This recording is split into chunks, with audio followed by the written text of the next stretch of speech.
দেশে চাকরি নেই, ব্যবসার সুবিধা নেই, কৃষিকাজের জন্য পর্যাপ্ত জমি নেই, বিসিএস ছাড়া অন্য কোনো পেশায় মানসম্মান নেই। মাননীয় স্পিকার, পুলিশ হেডকোয়ার্টারের তথ্য অনুযায়ী বাংলাদেশে গড়ে প্রতি বছর আত্মহত্যার হার 11,000-এর অধিক। মাননীয় স্পিকার, আজকে 2026-27 অর্থ বছরের বাজেট অধিবেশনের বক্তব্য দেওয়ার জন্য এখানে দাঁড়িয়েছি। আমি আমার বক্তব্যের শুরুতে আমার কিছু কথা বলে নিতে চাই। আমি ঢাকা বিশ্ববিদ্যালয় থেকে অনার্স মাস্টার ডিগ্রি শেষ করেছি। যদি ছাত্র জীবন থেকে রাজনীতির সাথে সংযুক্ত না থাকতাম, যদি জুলাই গণ অভ্যুত্থানের মতো ঐতিহাসিক ঘটনার অংশ না হতাম, কিংবা যদি আমার দল আমাকে মনোনীত না করত, তাহলে হয়তো আজ আমি এই সংসদে দাঁড়িয়ে থাকতে পারতাম না।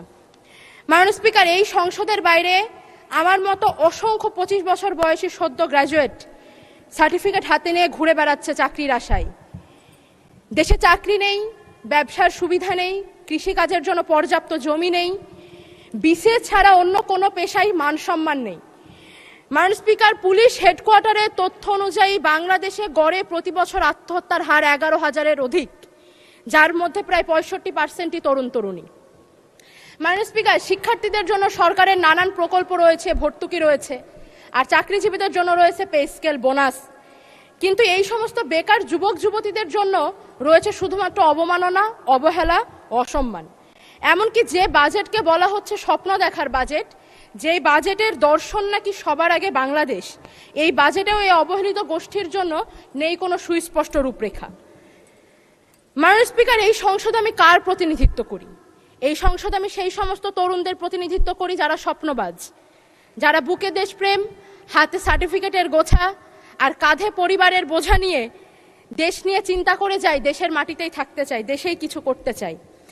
মাননীয় স্পিকার, এই দেশ তাদেরকে কোনো সামাজিক অর্থনৈতিক নিরাপত্তা দিতে পারে না। তাদের নাগরিক হিসেবে আত্মসম্মান রক্ষায় কোনো ব্যবস্থা নেই, কোনো প্রস্তাবনা নেই। মাননীয় স্পিকার, আজ জাতীয় সংসদে বাংলাদেশের প্রধানমন্ত্রী উপস্থিত নেই। আমি শিক্ষিত বেকার তরুণদের প্রতিনিধি হিসেবে আপনার মাধ্যমে মাননীয় প্রধানমন্ত্রীকে অনুরোধ জানাতে চাই, আলোচনার সমালোচনার বাইরেও সত্যি সত্যি কাজে লাগবে এরকম কিছু নিয়ে আসুন। এই বিপুল কর্মক্ষমতাকে কাজে লাগানোর জন্য আমি কিছু প্রস্তাবনা রাখতে চাই। বর্তমানে সরকারি চাকরিতে শূন্যপদের সংখ্যা 4 লক্ষাধিক। সরকারি অফিস আদালতে পর্যাপ্ত লোকবল নেই। এই ক্ষেত্রে স্থায়ী জনবল নিয়োগের আগ পর্যন্ত চুক্তিভিত্তিক অসচ্ছল ও মেধাবী শিক্ষার্থীদেরকে অগ্রাধিকার ভিত্তিতে পার্ট টাইম কাজের সুবিধা করে দেওয়া যেতে পারে।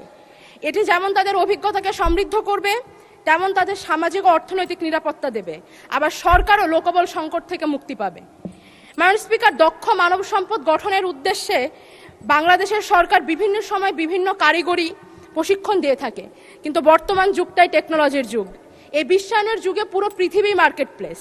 যুগের সাথে তাল মিলাতে শিক্ষিত তরুণদের জন্য অন্যান্য কারিগরি প্রশিক্ষণের পাশাপাশি সরকারের উচিত সরকারি ইনভেস্টমেন্টে ফ্রিল্যান্সিং ট্রেনিংয়ের ওপরে গুরুত্ব আরোপ করা।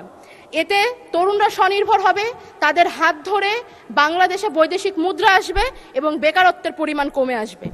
আমি অনুরোধ জানাবো এই সমস্ত শিক্ষিত বেকার তরুণদের কথা গুরুত্বের সাথে মাথায় রাখার জন্য, কারণ আমাদের ভুলে গেলে চলবে না যেই গণ অভ্যুত্থানের মাধ্যমে বাংলাদেশ থেকে স্বৈরাচার বিতাড়িত হয়েছে, তার অন্যতম চালিকা শক্তি ছিল এই সমস্ত তরুণরাই। মাননীয় স্পিকার, জুলাইয়ের কথা মনে করিয়ে দিতে চাই, বছর ঘুরে জুলাই কিন্তু পুনরায় সমাগত।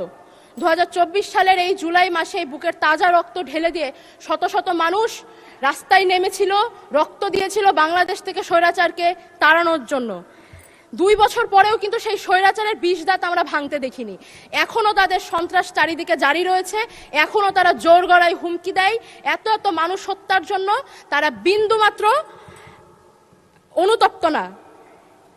খুনি হাসিনা তার সিংহাসন টিকিয়ে রেখেছিল কালচারাল ফ্যাসিস্টদের কাঁধে পা দিয়ে। মাননীয় স্পিকার, এই সমস্ত কালচারাল ফ্যাসিস্টদের মোকাবেলা করার জন্য আমাদেরকে নিজস্ব দেশীয় কালচার এবং ইতিহাস ঐতিহ্যকে রক্ষা করতে হবে। আমরা হাসিনার আমলে দেখেছি মহান মুক্তিযুদ্ধ থেকে শুরু করে সংস্কৃতির প্রতিটি অঙ্গন তারা দখল করে নিয়েছিল। আমরা কিন্তু সেই পরিমাণ এফোর্টটা দিচ্ছি না। মাননীয় স্পিকার, ইউরোপ, এশিয়া, আমেরিকা যেখানে যাই, বিশ্বের 145টি দেশে আজ ফ্রুটো পাই।